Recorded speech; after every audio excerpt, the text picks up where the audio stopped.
خاوتي غداتي اهلا وسهلا مرحبا بكم يا جماعة الخير مساء الخير عليكم وزلف النون والسلام عليكم. Je pense que cette fois-ci je ne vais pas vous dire à ce que j'espère que vous allez bien parce qu'on peut pas aller bien, on peut pas se porter bien, on peut pas se considérer comme on peut pas se sentir bien tout simplement, on peut pas se considérer comme serein, comme paisible lorsque nous apprenons ce que nous avons appris aujourd'hui, une véritable tragédie. Une véritable tragédie a eu lieu dans les eaux territoriales espagnoles et algériennes, la tragédie des Haraga, malgré que nous ne sommes pas en été, que nous sommes en hiver, mais durant ces dernières 48 heures, entre le 27, le 26 et le 27 et le 28 novembre 2024, il y a eu de véritables tragédies, une véritable tragédie. Quand je dis une véritable tragédie, il y a eu un naufrage qui a été déploré d'une embarcation de Haraga algérien, 15 morts. 15 morts ont été d'ores et déjà confirmés et uniquement 3 survivants, menant 2 hommes et une petite fille mineure. Ça s'est passé le 26 novembre dernier. C'est une embarcation qui a quitté la pointe à Alger. C'est du côté de Boulorène, etc. Je ne sais pas si vous connaissez la pointe. La pointe Alger, c'est quoi le nom exact aujourd'hui? C'est Raïs Hamidou, voilà. C'est pas Boulorène, c'est Raïs Hamidou. Auparavant, à l'époque coloniale, on l'appelait la pointe Piscade. C'est située, elle est dans le nord-ouest de la banlieue d'Alger. Là, le nord-ouest de la banlieue d'Alger. Beladiet Raïs Hamidou. C'est une commune extrêmement belle. Il y a des petites falaises, des plages avec des rochers. Normalement, Raïs Hamidou devrait attirer des touristes. Normalement, Raïs Hamidou, Hammamet, jusqu'à Baïnem, jusqu'à Ain Benyen, toute la côte algéroise, Saint-Eugène, Boulorène ou Djerayah. Normalement, c'est une côte magnifique. Malheureusement, elle est polluée, elle est abandonnée. Il y a plein d'histoires, elle est abandonnée, des plages abandonnées, malgré toutes les promesses, tous les efforts qui ont été fournis par les pouvoirs publics durant ces 20 dernières années. Mais malheureusement, rien n'a été fait pour transformer ces petites villes balnéaires qui ceinturent la capitale Alger en une station de touristique ou là en une ville prospère. Alors qu'à l'époque de la colonisation, même à l'époque ottomane, c'était des lieux de villégiature, de paix, d'amour, de visite. Raïs Hamidou est uniquement à 14 km au centre de la ville d'Alger, de la capitale Alger. C'est vraiment rien. Raïs Hamidou, dans la population aujourd'hui, pratiquement de 50 000 habitants. Si ce n'est pas plus, marqué par la misère, par le chômage, par les inégalités, par les frustrations sociales et économiques, la pointe Pescade, comme on l'appelait auparavant, à l'époque de la colonisation. Raïs Hamidou, nom d'un personnage célèbre de la régence d'Alger, qui était le concurrent de la Méditerranée, qui était l'un des plus grands capitaines. Bon, à l'époque, les Européens l'appelaient les corsaires, mais pour nous, c'était pas des corsaires, c'était des amiraux, des véritables guerriers, des personnalités qui font la grandeur dans notre histoire à un moment donné. Et ben, c'est de là-bas que cette embarcation avait pris la mer le 26 novembre dernier pour essayer de rejoindre les côtes espagnoles. Aujourd'hui, vous l'avez remarqué, on en parle depuis 3 ans, depuis 2021-2022. C'est une nouvelle tendance qui n'existait pas avant. À l'époque de Bouteflika, à l'époque de l'ancienne Algérie, ça n'existait pas. Le phénomène de la harga était limité aux wilayas côtières de l'Est et du Ouest. C'était Ain Timoshent, Oran, Ghazawet avec Tlemcen, etc. Mostaganem, Annaba, oui. Mais là, on a des haragas et des embarcations qui quittent des wilayas du centre. Une wilaya qui est la wilaya de Chlef avec Tennessee, etc. Les wilayas de Bdjaya, Tipaza avec Cherchel, etc. Et même Alger, Alger, les haragas, tellement il y a un sentiment de désespoir. Les haragas maintenant ne prennent même pas le temps d'aller vers les wilayas de l'Ouest pour des raisons que nous avons déjà expliquées. Enfin, je dis pas parce que Mostaganem, Oran et Timoshent sont monopolisés par des réseaux mafieux, par des véritables réseaux mafieux qui ont des complices au sein de la gendarmerie algérienne et des gardes-côtes algériens qui monopolisent les plages. Aujourd'hui, un haraga, par exemple, autonome, indépendant, il habite dit une embarcation, il quitte les plages, il peut pas. Et les plages sont surveillées par ces réseaux mafieux. C'est une véritable mafia. C'est un trafic d'êtres humains. C'est un trafic qui c'est un business florissant. la mafia de la harga en Algérie, on ne fait pas suffisamment d'enquêtes là-dessus. C'est des dizaines de millions d'euros par an. C'est des dizaines de millions d'euros par an. Vous imaginez dans une embarcation, vous avez trois types de harga. La harga des pauvres, entre 2000 et 3000 euros. La harga des classes moyennes, entre 4000, 5000 jusqu'à 6000 euros. Et la harga des riches, à partir de 10 000 euros. Il y a des gens qui payent 10 000 euros pour prendre pas des yachts, sur des bateaux assez, des semi-rigides extrêmement rapides. Il y a même des yachts, il y a même des petits yachts, des bateaux modernes avec une motorisation extrêmement puissante, avec un certain confort, avec un certain luxe. Oui, là, la harga du luxe, comme on l'appelle, la harga luxueuse, c'est la harga VIP, zéro risque de naufrage. Par contre, les réseaux à l'ouest du pays ont des complices, mais les gendarmes, les gardes-côtes, quand une embarcation autonome, c'est-à-dire elle ne fait pas partie de ces réseaux mafieux, soit Mostaganem, Intimouchen, tout là, quand elle veut prendre la mer à partir des plages de Sibilaya, eh ben elles sont, d'abord, il y a des cas, il y a des témoignages que j'ai récoltés. Il y a des témoignages, on a les autorités, on a la justice, on a les services de sécurité. Il y a des coupeurs de mer. Ou il y a des pirates, je trouve des pirates, on a acheté la piraterie. Par exemple, des haraga wahadam يجوا من Alger, ou les يجوا من قسنطينة, ou des haraga de Tipaza, ou d'autres régions du pays, ou même des Mstaghanim, ou des Mstaghanim, ou des Wahran, ils veulent prendre la mer tout seuls, sans passer par ces réseaux, par les rabatteurs de ces réseaux, et ben ils sont interceptés, non pas par les gardes-côtes, ils sont régulièrement, souvent interceptés par d'autres embarcations de ces haragas, armés de couteaux et de bsioufa.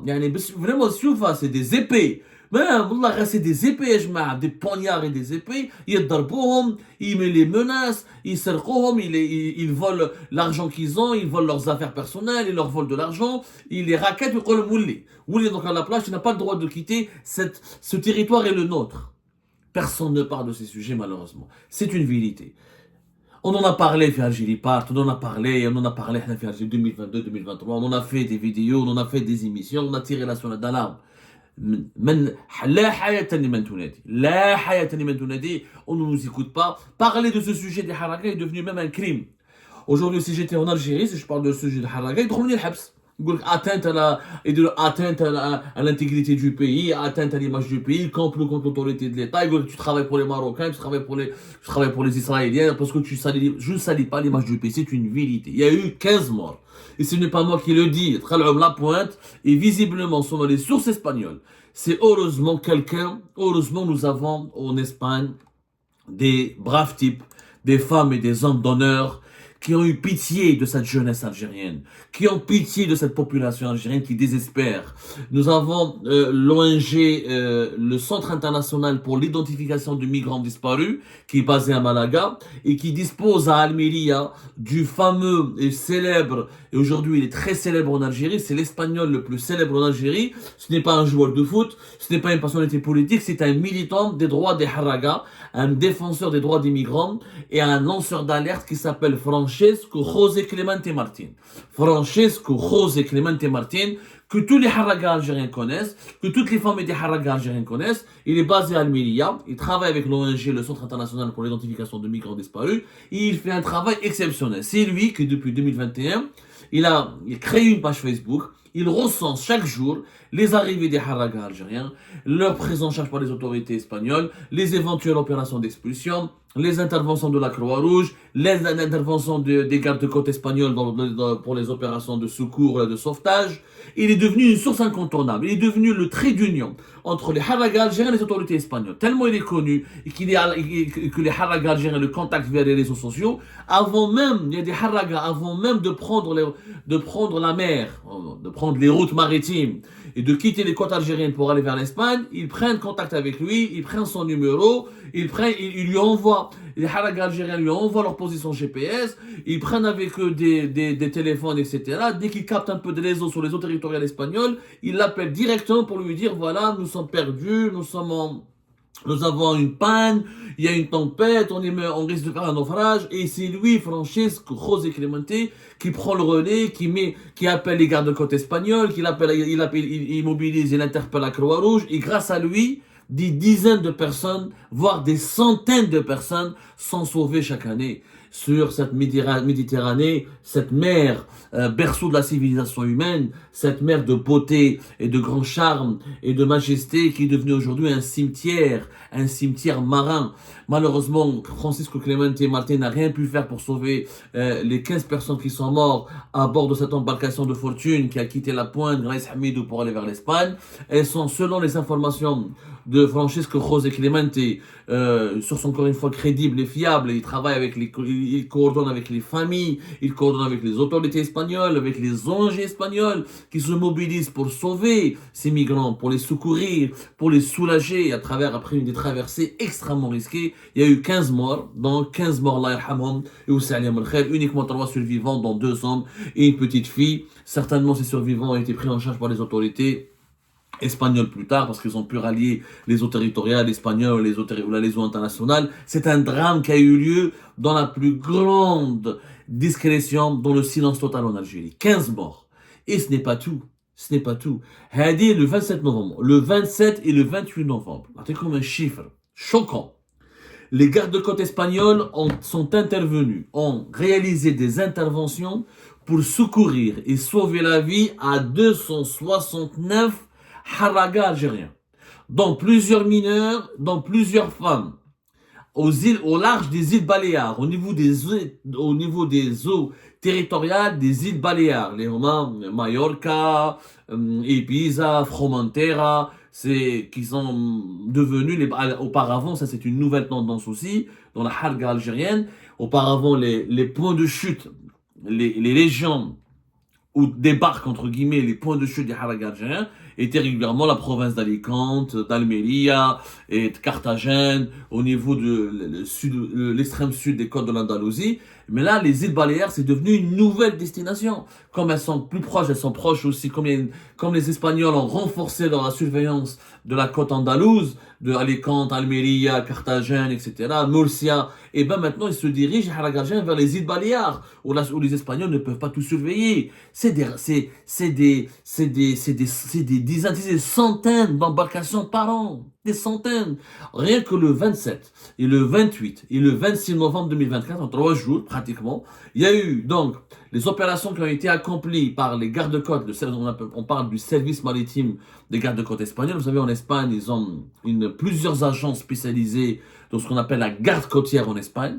Mais le principal, c'est le service maritime de la Guardia Civil. La Guardia Civil, c'est la gendarmerie espagnole. La gendarmerie espagnole, elle a un service de garde-côte. On appelle ça a été créé en 1980, ça a été depuis 1991. C'est eux qui font les patrouilles, mais au niveau des patrouilles maritimes, au niveau du littoral maritime, même au niveau des fleuves, ils coordonnent avec la marine espagnole. On appelle ça le service maritime de la Guardia Civil, la garde civile, c'est les gardes-côtes espagnols, c'est des gendarmes de la mer en quelque sorte. Ils sont intervenus à maintes reprises pour sauver entre le 26, 27 et 28 novembre plus de 269 Algériens au niveau des eaux territoriales au large des îles Baléares. Il y a eu 12. Et regardez combien de personnes ont été sauvées. 12, 9, 8, 19, 3, 22, 14, 8, 7 et 15 personnes. C'est énormissime. Rien au niveau des larges des îles Baléares. Une première opération, 12 personnes. Ensuite, il y a eu 9. Ensuite, il y a eu 8. Ensuite, il y a eu 19. Ensuite, il y a eu 3. Ensuite, il y a eu 22. Ensuite, il y a eu 14. Ensuite, il y a eu une autre embarcation avec 14 personnes. Ensuite, il y a eu 8. Excusez-moi, 8. Ensuite, il y a eu 7. Ensuite, il y a eu 15. Ça fait 131 haragas algériens qui ont été secourus au bout de 3 jours au large des îles Baléares, dans les eaux territoriales espagnoles. 131 Algériens qui ont été secourus c'est-à-dire que leurs embarcations sont tombées en panne, ne fonctionnaient plus, elles commençaient à dériver, elles étaient menacées de naufrage. Ils étaient menacés de naufrage. Ou de naufrage, où ils n'avaient plus d'alimentation, plus d'eau, plus de bouffe, ils auraient pu crever de faim, crever de soif, ou là, faire naufrage et crever et mourir en pleine mer, en haute mer. 131 personnes. Ça fait 1, 2, 3, 4, 5, 6, 7, 8, 9, ça fait 10, plus de 10 embarcations en 3 jours, secourus par les gardes-côtes espagnols. Au niveau des îles Baléares, au large d'Almeria, il y a eu 12 personnes qui ont été sauvées une première fois, dont 4 mineurs, ensuite 29 personnes dans une embarcation, dont 3 mineurs, ensuite une embarcation avec 14 personnes, tous des majeurs. Ça, c'est au large d'Almeria. Au large d'Alicante, au large de la province d'Alicante, il y a eu une première embarcation de 37 personnes, une deuxième embarcation de 47 personnes avec 3 femmes, et une troisième embarcation avec 13 personnes. Et au large de Murcia toujours, c'est dans le sud espagnol, c'est pratiquement la région de l'Andalousie. Tout ça, c'est les provinces qui font partie de la région de l'Andalousie. C'est très connu, c'est le sud-est de l'Espagne. Voilà, Murcia, c'est... oui, elle fait partie de l'Andalousie. Murcia, elle fait partie... voilà, c'est à côté de l'Andalousie. Ça fait partie de l'Andalousie, comme Almeria, comme Grenada, etc. Et Murcia aussi, puis Murcia, il y a eu une première embarcation de 17 personnes qui ont été sauvées par les gardes-côtes espagnols, une deuxième embarcation de 11 personnes qui ont été sauvées. 269 personnes, 15 morts. Malheureusement, l'embarcation, le bateau, la petite embarcation qui a quitté l'Aïs Hamidou pour l'Espagne n'a pas pu être sauvée. Visiblement, le drame s'est déroulé dans les eaux territoriales algériennes. Et c'est les Espagnols qui les ont récupérés, ils n'ont pu récupérer que les survivants. Rabbi Sattar, franchement, c'était une catastrophe. Ça fait extrêmement mal. Ça fait franchement extrêmement mal. Et c'est une tragédie qui illustre l'immense désespoir. L'immense désespoir qui anime la communauté, qui anime la population algérienne. On ne peut pas mettre liche, juste rouler. Non, c'est anecdotique. Il y a des haragas partout. Oui, il y a des haragas marocains. Il n'y en a pas eu autant. Ça, ces informations, les chiffres que je vous donne, ils ont été confirmés, publiés par notre ami Francesco José Clemente Martin, qui travaille pour l'ONG Centre International pour l'Identification de Migrants d'Espagne. J'invite les autorités algériennes à démentir. Après, ils ne peuvent pas démentir parce que Francesco Clemente travaille avec les gardes-côtes espagnols. Ce sont les gardes-côtes espagnols et lui qui font ces statistiques. N'allez pas me dire que c'est une source marocaine, israélienne, française. Les Espagnols n'ont pas intérêt. Ils vont pas mentir pour rien. De toute façon, sur la page Facebook de Francesco José Martin, regardez les commentaires, plein de haragas algériens commentent, plein de membres des familles de haragas lui envoient des messages pour chercher leurs proches disparus, etc. C'est une source fiable, ultra fiable et des informations vérifiables. C'est le symbole du désespoir d'un pays. Cette nouvelle Algérie, Ajma'a, est aujourd'hui l'évocation aujourd'hui de l'Algérie, à cause de le phénomène de la haraga, lui-même évoque aujourd'hui la terreur, le désespoir qui anime la population algérienne. Dans un pays, il y a du gaz. Il y a des haragas au Maroc. Pour comprendre, le Maroc, c'est un pays pauvre. Le Maroc, il n'y a ni gaz ni pétrole. Les Tunisiens, comme ça, c'est un pays en faillite, il n'y a ni pétrole ni gaz. Nous sommes un pays continent. On a le pétrole, on a le gaz de schiste, on a les minerais de fer, on a les plages, on a les terres, on a le désert, on a la mer, on a tout pour être heureux en Algérie. Il est anormal que l'Algérie génère de la pauvreté. C'est un énigme. Un pays comme l'Algérie, il est un pays pauvre. Ce n'est pas possible. Avec tous les atouts que nous avons, c'est tout simplement anormal. Anormal de vivre où on a agi.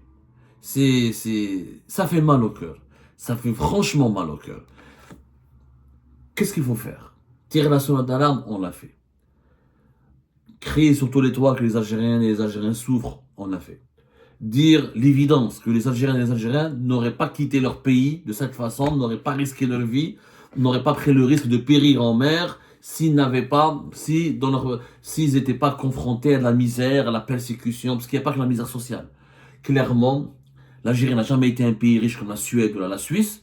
À l'époque, avant 2019, l'Algérie n'était pas un pays, elle était en meilleur état. On était un pays plus riche, plus prospère, mais elle n'était pas pour autant un paradis. Mais il n'y avait pas autant de drames, et autant de départs massifs, et autant, il n'y avait pas cette envie avant, le haraga, c'était une envie. Aujourd'hui, il est devenu une obsession, notamment auprès des jeunes.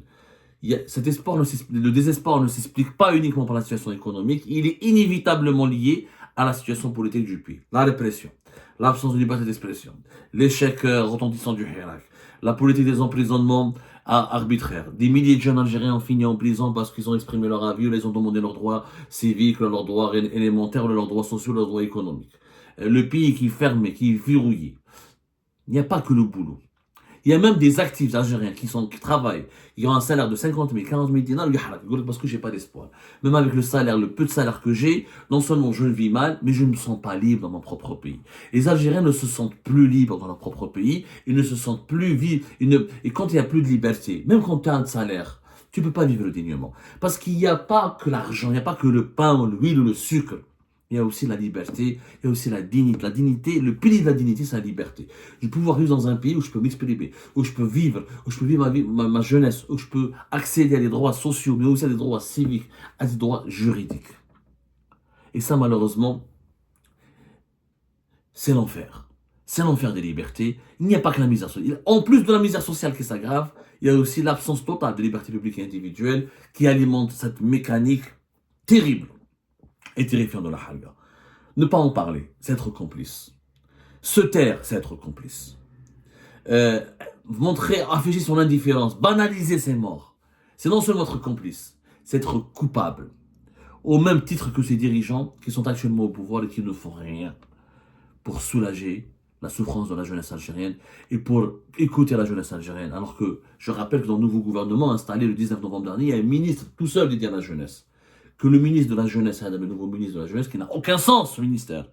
La jeunesse n'a pas besoin d'un ministère. La jeunesse a besoin d'une politique nationale, d'un soutien, d'une écoute, de considération, et surtout de liberté, pour qu'elle puisse retrouver sa dignité et entreprendre dans son propre pays. Il faut aller sur le terrain. Il ne faut pas créer un ministère. Il faut aller dans toutes les villages côtières du pays, sur les plages, rencontrer les jeunes et leur donner de l'espoir. Et pour cela, il faut cesser de les persécuter, de les réprimer.